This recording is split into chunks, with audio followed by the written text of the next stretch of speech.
Jangan fokus sama tujuan. Ya, lu nggak salah dengar, jangan fokus sama tujuan.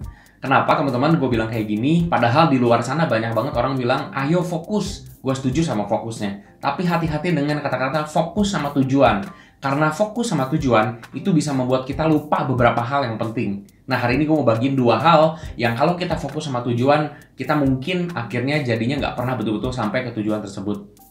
Yang pertama teman-teman, fokus sama tujuan itu membuat kita seringkali lupa sama yang namanya menikmati perjalanan. Kenapa menikmati perjalanan itu penting? Karena perjalanan itu sesuatu yang kita nggak bisa skip.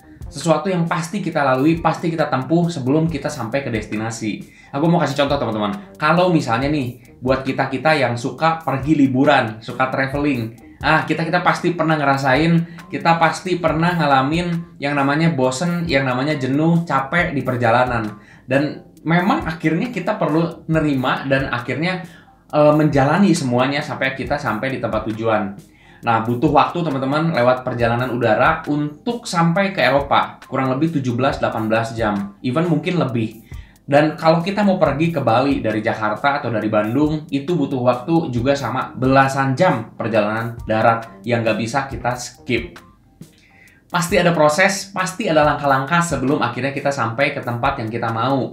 Dan gue nggak bilang proses itu mudah teman-teman. Proses itu seringkali sesuatu yang membutuhkan air mata, membutuhkan keringat, membutuhkan pengorbanan, kegigihan, dan banyak hal lagi teman-teman. Tapi gue mau kasih tahu, kalau kita nggak bisa menikmati yang namanya proses perjalanan, maka kita mungkin akan jadi orang-orang yang pertama keluar dari arena perlombaan. Ini sangat dibutuhkan dalam kita membangun yang namanya kebiasaan. Karena kalau kita membangun kebiasaan, nggak bisa instan, pasti butuh waktu. Seperti halnya kebiasaan tersebut bisa jadi seperti hari ini, itu juga butuh waktu. Nah, teman-teman, kalau kita lagi ngejalanin satu kebiasaan yang baru, dan ternyata kita ngalamin yang namanya kegagalan. Nah, gue mau kasih tahu teman-teman, kegagalan itu pasti kealamin.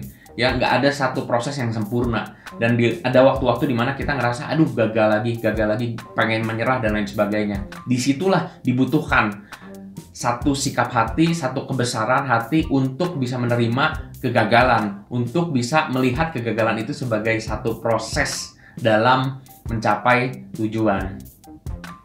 Yang kedua teman-teman, fokus sama tujuan itu tidak menyelesaikan masalah dalam jangka panjang. Iya, jadi kalau kita fokus sama tujuan itu cuma menyelesaikan masalah jangka pendek. Contohnya kayak gini, pernah nggak sih kita diperhadapkan pada satu situasi di mana kita ngelihat kamar kita berantakan banget. Nah, waktu kita ngelihat kayak gitu, kayaknya aduh pengen banget diberesin. Akhirnya kita bulatkan tekad, kita dengan semangat 45, kita beresin kamar tersebut. Dan apa yang terjadi teman-teman? Kamarnya beres dalam 2 jam, dalam 3 jam, kamarnya rapi kembali. Tapi coba tebak, apa yang terjadi 2-3 hari kemudian? Ya betul banget teman-teman, akhirnya kamarnya berantakan lagi. Dan itu semua terjadi karena kita cuma fokus sama tujuan, yaitu merapikan kamar. Dan akhirnya betul kamarnya rapi, tapi nggak berlangsung dalam jangka panjang. Akhirnya kamarnya kembali berantakan dan terus seperti itu. Yang kita harapkan adalah kamar yang mostly teman-teman setiap kali kita lihat itu keadaannya oke, keadaannya rapi.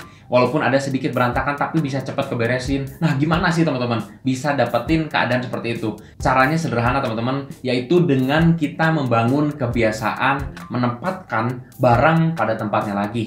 Kebiasaan tidak menunda untuk membuang sampah. Kebiasaan untuk kita merapikan kembali ke tempat atau keadaan sebelum kita pakai.